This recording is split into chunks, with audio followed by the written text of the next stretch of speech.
Smartphones flew out of the stores in the first 3 days of sales, and thieves may be salivating over the humongous supply now on the streets, but not so fast. CNN's Allison Cossack has word of a new security feature that might prevent apple picking. Tell us.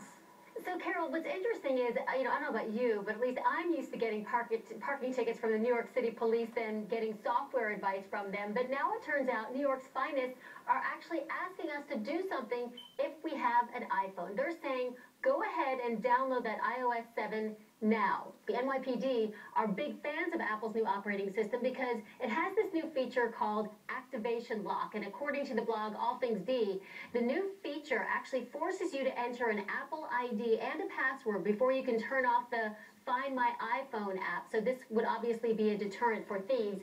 And it's police who are often called to find those stolen iPhones. So what they're doing is encouraging everybody who has an iPhone to download the operating system so they spend less time chasing around the iPhones and, I don't know, I guess more time writing parking tickets.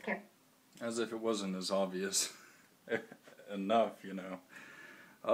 Anybody following my YouTube channel probably knows that there's like a couple layers here, and that pretty much sums up pretty much everything that's going on right now.